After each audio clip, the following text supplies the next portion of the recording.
Good morning बेटे। बच्चे अज आप एक्सरसाइज 13.1 का थर्ड सम करन जा रहे हैं।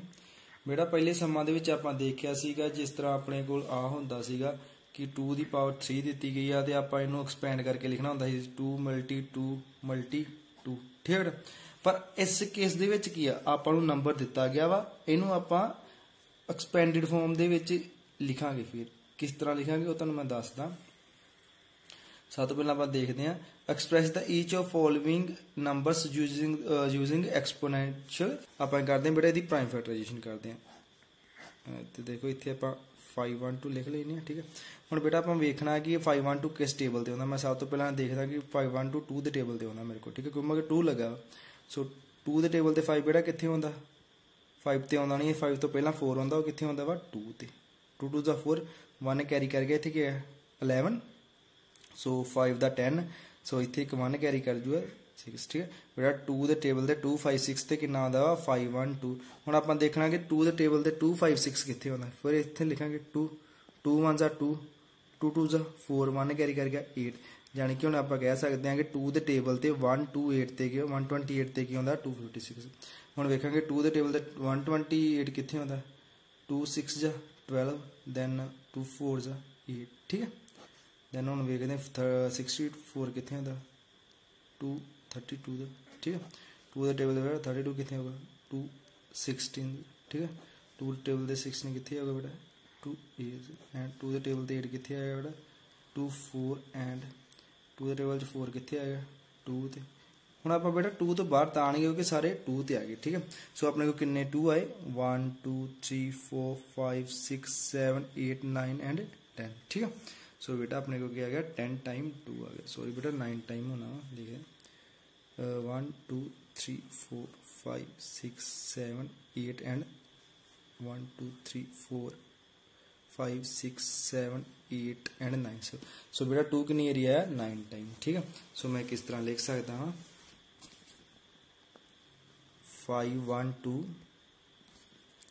Equal to 9 time multiple of 2। So मैं 9 टाइम 2 पा दांगा, ठीक है। सब तो पहला मैं किया कि 512 स्प्लिट किया, ठीक है,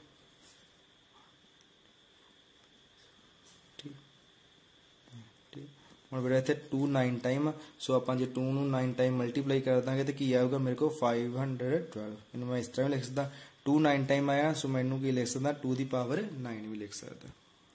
ਹੁਣ बेटा सैकेंड पार्ट आ सैकेंड पार्ट से दिता गया ਆਪਾਂ 343। सो बेटा ਆਪਾਂ ਇਹਨੂੰ ਐਕਸਪੈਂਡਡ ਫਾਰਮ ਦੇ ਵਿੱਚ ਲਿਖਾਂਗੇ, ਠੀਕ ਹੈ। ਸਭ ਤੋਂ ਪਹਿਲਾਂ ਆਪਾਂ ਇਹਨੂੰ ਸਪਲਿਟ ਕਰ ਲੈਂਦੇ ਆ ਕਿ 343 ਆਉਂਦਾ ਕਿਸ ਟੇਬਲ ਤੇ ਆ। ਹੁਣ बेटा ਇੱਥੇ ਵੇਖੋ 3 ਆ, ਜਦੋਂ 3 ਹੋਵੇ ਮਗਰ ਤੇ ਆਪਣੇ ਕੋਲ 2 ਦੇ ਟੇਬਲ ਤੇ ਇਹ ਜਾਏਗਾ नहीं। 3 ਦੇ ਟੇਬਲ ਤੇ ਚੈੱਕ ਕਰ ਲੈਂਦੇ ਆ 3 1 3 3, ਬਟ 3 ਦੇ ਟੇਬਲ ਤੇ ਵੀ ਨਹੀਂ ਇਹ ਜਾਣਾ, 4 ਦੇ ਟੇਬਲ ਤੇ ਵੀ ਨਹੀਂ ਜਾਣਾ ਕਿਉਂਕਿ ਔਡ ਨੰਬਰ ਆ, 5 ਦੇ ਟੇਬਲ ਤੇ ਵੀ ਨਹੀਂ ਜਾਣਾ ਕਿਉਂਕਿ 5 ਦੇ ਟੇਬਲ ਤੇ ਸਿਰਫ ਉਹੀ ਨੰਬਰ ਜਾਂਦੇ ਜਿਨ੍ਹਾਂ ਦੇ ਲਾਸਟ ਤੇ 0 ਤੇ 5 ਆਵੇ। एंड बेटा 6 ਤੇ भी नहीं जाएगा, ठीक है। 7 ਤੇ चेक करते 7 ਤੇ जाएगा बेटा। हम देखो 7 4 जा 28, ठीक है। इतने 34 आ पर आपको पता 7 4 का कितना होता है 28, ठीक है। सो कितना कैरी गया 6 कैरी किया 63 बन गया ना। हम बेटा 7 के टेबल से 63 कितने होता वा 9 ते। सो बेटा जो मैं 7 तो 49 मल्टीप्लाई करूँगा कितना होगा मेरे को 343। हम 7 के टेबल से फिर 49 भी आ जाएगा, कितने आऊगा बेटा 7 ते, ठीक है। एंड 7 के टेबल से 7 कितने आऊगा 1 ते। सो मैं 343 ਨੂੰ किस तरह तोड़ता 343 ਨੂੰ मैं ब्रेक करता 7 मल्टी 7 मल्टी 7 ਦੇ ਵਿੱਚ, ठीक है।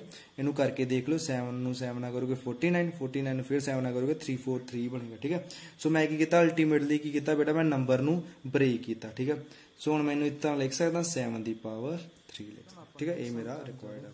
ਫੋਰਸਾਂ ਦੀ ਸਭ ਤੋਂ ਪਹਿਲਾਂ ਆਪਾਂ ਸਟੇਟਮੈਂਟ ਦੇਖਦੇ ਹਾਂ identify the greater number wherever possible in each of following, ठीक है। बेटा ਆਪਾਂ ਨੂੰ ਥੱਲੇ ਨੰਬਰ ਦਿੱਤੇ ਆ ਦੋ, ਆਪਾਂ ਇਹਨਾਂ ਚੋਂ ਨਾ ਗ੍ਰੇਟਰ ਨੰਬਰ ਦੱਸਣਾ।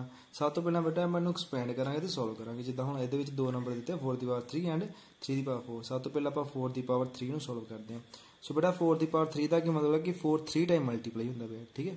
ਇਸ ਦਾ ਮਤਲਬ ਪਿਛਲੀ ਵੀਡੀਓ 'ਚ ਦੱਸਿਆ ਸੀ ਕਿ 4 3 ਟਾਈਮ ਮਲਟੀਪਲਾਈ ਹੁੰਦਾ। ਹੁਣ 4 ਨੂੰ ਬੇਟਾ 3 ਟਾਈਮ ਮਲਟੀਪਲਾਈ ਕਰ ਦਈਏ 4 4 16 ਐਂਡ 16 ਨੂੰ 4 ਨਾਲ ਕਰ ਦਈਏ 64 ਆ ਜਾਏਗਾ, ठीक है।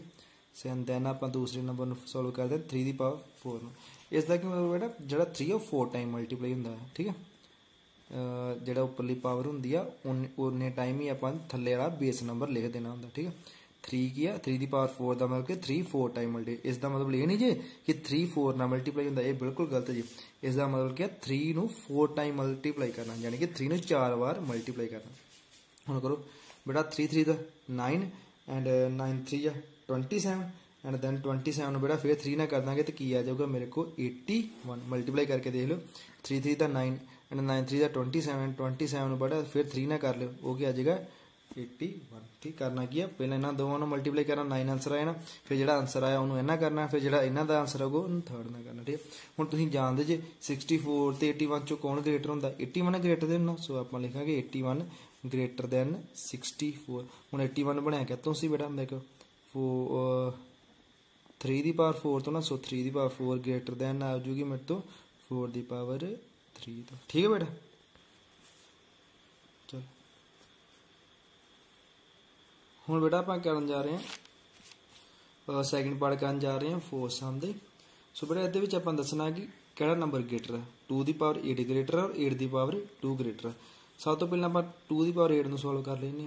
2 दी पावर 8 का मतलब की है बेटा 2 नूं 8 टाइम मल्टीप्लाई करना, 2 नूं 8 टाइम मल्टीप्लाई कर दो 2 मल्टी 2 2। ठीक मैं 8 टाइम 2 किया लिख लाँगा। ठीक है अब मैं ले लिया 8 टाइम। ठीक है हम इन्होंने मल्टीप्लाई करना 2 2 ज़ा 4 4 2 ज़ा 8 8 2 ज़ा 16 16 2 ज़ा 32 एंड 32 ज़ा 64 64 2 ज़ा 128 एंड 28 2 128 2 ना मल्टीप्लाई हो गया होगा मेरे को 256 आ गया। इतना सारा मल्टीप्लाई कर ला ये आ गया मेरे को 256 आ गया। सेकंड नंबर की बेटा मेरे को 8 दी पावर 2, ਇਹਦਾ ਕੀ मतलब बेटा 8 ਨੂੰ 2 टाइम मल्टीप्लाई, ਇਹਦਾ मतलब हरगे जी ये नहीं जी कि 8 ਨੂੰ 2 ਨਾਲ मल्टीप्लाई करना, ਇਹਦਾ मतलब कि 8 ਨੂੰ 2 टाइम मल्टीप्लाई करना। सो 8 ਦਾ ਕੀ ਹੁੰਦਾ बेटा मेरे को 64 ਹੁਣ ਤੁਸੀਂ ਜਾਣਦੇ ਜੀ 256 ग्रेटर है 64 तो, सो लिख दो which implies 256 greater than 64, so which implies 256 कहते बना बेटा 2 the power 8 greater than. Express each of the following as a product of powers of their prime factor. ठीक है सो बेटा आप थले आप एक नंबर दिता होगा, आप कर देना वा उसनू प्राइम नंबर की पावर्स च लिखना, उस लिए आप करा प्राइम फैक्टराइजेशन करा। ठीक है जिस तरह आप पिछले समझे इतने 6 4 8 रखा, हूँ आप इधरली साइड से सिर्फ प्राइम नंबर लेने हैं। प्राइम नंबर कहड़े होंगे 2 3 5 7 11। ठीक है सिर्फ यो ही नंबर लैके चैक करना भी कितने कितने। सब तो पहले मैं 2 से चैक करूँगा, 2 के टेबल से वेखूंगा 6 4 8 कितने होंगे 2 3 ज़ा 6 2 2 ज़ा 4 एंड 2 4 ज़ा 8। दैन फिर मैं 2 से करूँगा 2 16 ज़ा 32 एंड 2 2 ज़ा 4। फिर मैं 2 से करूँगा 2 8 ज़ा 16 एंड 2 1 ज़ा 2। ठीक है हम बेटा 81 जो 2 के टेबल से नहीं होगा, ये 3 के टेबल से आएगा। 3 2 ज़ा 6 6 तो सो 2 कैरी किया, सो इतने की बन गया 21 तो 3 7 दा 21।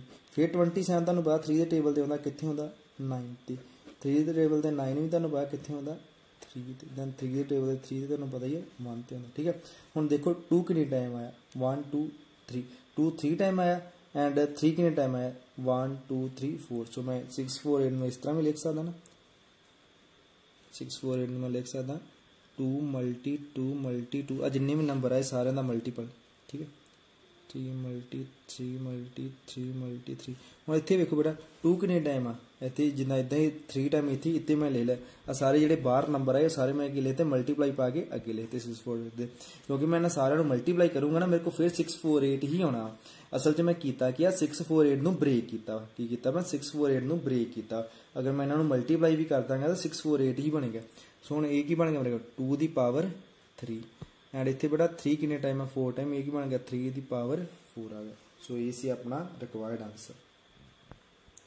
हम बेटा उस 5th का सेकंड पार्ट कर जा रहे हैं 540। ठीक है इनू भी बेटा आप प्राइम की पावर च लिखना। सो मैं उसकी प्राइम फैक्टराइजेशन करूँगा 540 की।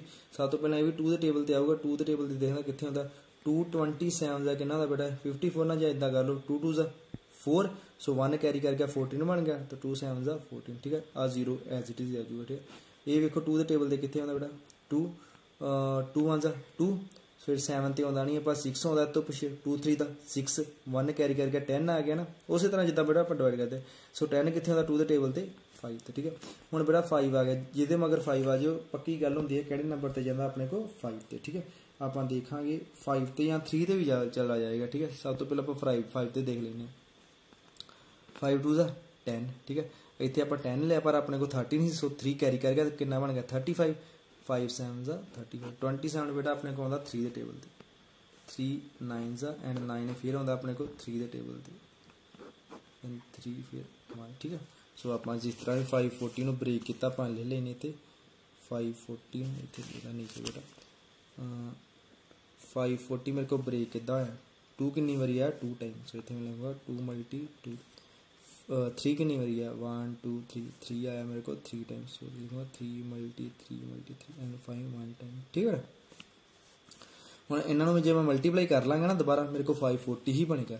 ਸੋ ਇੱਥੇ ਕੀ ਹੈਗਾ 2 ਕਿੰਨੀ ਵਾਰੀ ਆ 2 ਟਾਈਮ ਮਲਟੀ 3 ਕਿੰਨੀ ਵਾਰੀ ਆਇਆ बेटा मेरे को 3 टाइम एंड 5 मेरे को कितनी आया 1 टाइम ठीक। ये बेटा अपने को रिक्वायर्ड आंसर की ਕੀਤਾ ਆਪਾਂ 540 ਨੂੰ ਪ੍ਰਾਈਮ ਨੰਬਰ ਦੀ ਪਾਵਰ ਇਹ ਚ ਕਰਨਾ बेटा ਆਪਾਂ ਨੇ ਜੇ ਟਰਮ ਦਿੱਤੇ ਉਹਨਾਂ ਬਾਅਦ ਸਿੰਪਲੀਫਾਈ ਕਰਨਾ ਕਿਸ ਤਰ੍ਹਾਂ ਦਿੱਤਾ बेटा 2 × 10 ਦੀ ਪਾਵਰ 3 ਆਪਾਂ ਇਹਨੂੰ ਐਕਸਪੈਂਡਡ ਫਾਰਮ ਚ ਲੈ ਲੈਣੇ 2 × ਹੁਣ 10 3 ਟਾਈਮ ਆ ਨਾ 10 ਦੀ ਪਾਵਰ 3 ਹੈ ਸੋ ਆਪਾਂ ਕੀ ਕਰ ਲਿਖਾਂਗੇ 10 ਨੂੰ 3 ਟਾਈਮ ਲੈ ਲਾਂਗੇ ठीक है 10 3 ਟਾਈਮ। ਹੁਣ ਆਪਾਂ ਸਾਰਿਆਂ ਨੂੰ ਮਲਟੀਪਲਾਈ ਕਰ ਦਾਂਗੇ बेटा ਇੱਧਰ ਦੇਖੋ ਪਹਿਲਾਂ ਆਪਾਂ 10 ਨੂੰ ਹੀ ਮਲਟੀਪਲਾਈ ਕਰ ਦਈਏ 10 ਨੂੰ ਆਪਸ 10 ਨੂੰ 10 ਨਾਲ ਕੀਤਾ 100 100 ਨੂੰ 10 ਨਾਲ ਕੀਤਾ 1000 ਆ ਜਾਏਗਾ ठीक है। बस 2 ਨੂੰ 1000 ਨਾਲ ਮਲਟੀਪਲਾਈ ਕਰਾਂਗੇ तो अपने को आंसर क्या आएगा 2000 आ जाएगा ठीक है। सो 2000 हो गया अपना आंसर बेटा। हम आप 6 ਦੇ ਸੈਕੰਡ ਪਾਰਟ 'ਚ ਦੇਖਦੇ ਹਾਂ 7 ਦੀ ਪਾਵਰ 2 × 2 ਦੀ ਪਾਵਰ 2 ਆਪਾਂ ਇਹਨੂੰ ਸਿੰਪਲੀਫਾਈ ਕਰਨਾ। ਸੋ ਫਿਰ ਆਪਾਂ ਕੀ ਕਰਦੇ ਨੇ ਐਕਸਪੈਂਡਡ ਫਾਰਮ 'ਚ ਲੈ ਲੈਣੇ ਪਹਿਲਾਂ 7 ਦੀ ਪਾਵਰ 2 ਆ ਮੀਨਸ ਕਿ 7 2 ਟਾਈਮ ਆਏਗਾ ਠੀਕ ਆ ਫਿਰ ਦੈਨ ਮਲਟੀਪਲਾਈ ਫਿਰ 2 ਦੀ ਪਾਵਰ 2 ਹੈ ਇਹਦਾ ਮਤਲਬ 2 ਵੀ ਕਿੰਨੇ ਟਾਈਮ ਆਏਗਾ 2 ਟਾਈਮ ਆਏਗਾ। ਹੁਣ ਆਪਾਂ ਇਹਨੂੰ बेटा ਮਲਟੀਪਲਾਈ ਕਰ ਦਿੰਦੇ ਹਾਂ ਸੋ बेटा 7 ਨੂੰ 7 ਨਾਲ ਮਲਟੀਪਲਾਈ ਕਰੋਗੇ ਕੀ ਆਏਗਾ ਤੁਹਾਡੇ ਕੋਲ 49 ਦੈਨ 2 ਨੂੰ 2 ਨਾਲ ਮਲਟੀਪਲਾਈ ਕਰੋਗੇ बेटा ਕੀ ਆਊਗਾ 4 ਸਾਈਡ ਤੇ 49 ਤੇ बेटा 4 ਨੂੰ ਮਲਟੀਪਲਾਈ ਕਰ ਲਓ 4 9 36 3 ਕੈਰੀ ਕਰ ਗਿਆ 4 4 ਜਾਂ 16 एंड 16 ਦੇ ਵਿੱਚ 3 ਐਡ ਕੀਤਾ ਤੇ ਕੀ ਆ ਗਿਆ 196 ਸੋ ਆਪਣੇ ਕੋ ਆਨਸਰ ਕੀ ਆ ਗਿਆ 196 ਆ ਗਿਆ ਠੀਕ ਹੈ बेटा। बेटा ਨੈਕਸਟ ਦੋ ਪਾਰਟ ਜਿਹੜੇ ਤੁਹਾਡੇ ਹੋਮਵਰਕ ਆ ਤੁਸੀਂ ਆਪ ਕਰਨੇ ਜਿਸ ਤਰ੍ਹਾਂ ਆਪਾਂ ਪ੍ਰੀਵੀਅਸ ਦੋ ਪਾਰਟ ਕੀਤੇ ਆ ਥਰਡ ਪਾਰਟ ਚ ਕੀ बेटा 2 ਦੀ ਪਾਵਰ 3 × 5 ਤੁਸੀਂ ਕੀ ਕਰ ਲੈਣਾ 2 ਨੂੰ 3 ਟਾਈਮ ਲੈ ਲਓ 5 ਨਾਲ ਮਲਟੀਪਲਾਈ ਕਰ ਦਿਓ ਠੀਕ ਹੈ। ਦੈਨ ਅੱਗੇ ਕੀ बेटा 0 × 10 ਦੀ ਪਾਵਰ 2 ਸੋ ਇਹਦਾ ਕੀ ਆਊਗਾ बेटा 0 × 10 ਨੂੰ ਵੀ 2 ਟਾਈਮ ਲਿਖੋ 0 × 10 × 10 ਤੁਹਾਨੂੰ ਉਦਾਂ ਵੀ ਪਤਾ बेटा 0 ਨਾਲ ਕੋਈ ਵੀ ਨੰਬਰ ਮਲਟੀਪਲਾਈ ਕਰ ਦਿਓ ਆਨਸਰ ਕਿਉਂ 0 ਦਾ ਆਨਸਰ ਕੀ ਆਏਗਾ 0 ਆਏਗਾ ਠੀਕ ਹੈ। ਇਹ ਤੁਹਾਡਾ बेटा ਹੋਮਵਰਕ ਹੈ ਦੋਵੇਂ ਸਾਮ ਤੁਸੀਂ ਕਰਨੇ ਆ ਆਪ ਕਰਨੇ ਆ ਠੀਕ ਹੈ। बेटा ਹੁਣ ਆਪਾਂ ਸਾਇੰਸ ਸਮ ਕਰਨ ਜਾ ਰਹੇ ਹਾਂ ਜੀ ਆਪਾਂ ਸਿੰਪਲੀਫਾਈ ਕਰਨਾ ਨੀਚੇ ਦਿੱਤੀ ਟਰਮ ਨੂੰ ਸੋ बेटा ਟਰਮ ਕੀ ਆਪਣੇ ਕੋਲ -4 ਦੀ ਪਾਵਰ 3 ਸੋ ਆਪਾਂ ਕੀ ਲਿਖਾਂਗੇ बेटा -4 ਨੂੰ 3 ਟਾਈਮ ਲੈਣਾ ਜਦੋਂ ਮਾਈਨਸ ਹੋਵੇ बेटा ਬ੍ਰੈਕਟ ਚ ਲੈ ਲਿਆ ਕਰੋ -4 -4 ठीक है। सो बेटा ਤੁਹਾਨੂੰ ਪਤਾ ਹੀ 4 4 ਤੇ 4 ਨੂੰ ਮਲਟੀਪਲਾਈ ਕਰਾਂਗੇ 3 ਟਾਈਮ ਸਭ ਤੋਂ ਪਹਿਲਾਂ 4 4 16 64 ਨੂੰ ਕਰ ਲਓ ਕੀ ਆਏਗਾ 64 ਹੁਣ ਆਪਾਂ ਮਾਈਨਸ ਸਾਈਨ ਦੇਖਦੇ ਹਾਂ बेटा ਆ ਨੈਗੇਟਿਵ ਨਾਲ ਆ ਨੈਗੇਟਿਵ ਕੈਨਸਲ ਆਊਟ ਹੋ ਗਿਆ ਇੱਕ ਨੈਗੇਟਿਵ ਬਚ ਗਿਆ ਨਾ ਸੋ ਆਨਸਰ ਕੀ ਆਊਗਾ ਮੇਰੇ ਕੋ -64 बेटा ਆਪਾਂ ਸੈਕੰਡ ਪਾਰਟ ਕਰਦੇ ਹਾਂ ਚ ਕੀ ਹੈ -3 × -2 ਦੀ ਪਾਵਰ 3 ਉਸੇ ਤਰ੍ਹਾਂ बेटा ਆਪਾਂ ਸਿੰਪਲੀਫਾਈ ਕਰਦੇ ਹਾਂ -3 ਤੇ ਸਿੰਗਲੀ ਨੂੰ ਇਕੱਲਾ ਲੈ ਲੈਂਦੇ ਹਾਂ सो -2 3 टाइम आ सो -2 मैं 3 टाइम ले लूँगा -2 -2 ठीक है।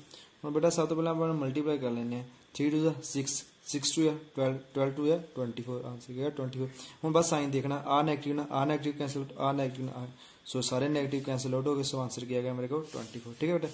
जिन्हें भी बेटा मैं सम कराए ये अपनी फी नोटबुक से राइट डाउन कर लियो सो बाकी बेटा आप नैक्सट लैक्चर में करेंगे नैक्सट वीडियो के ओके बेटे।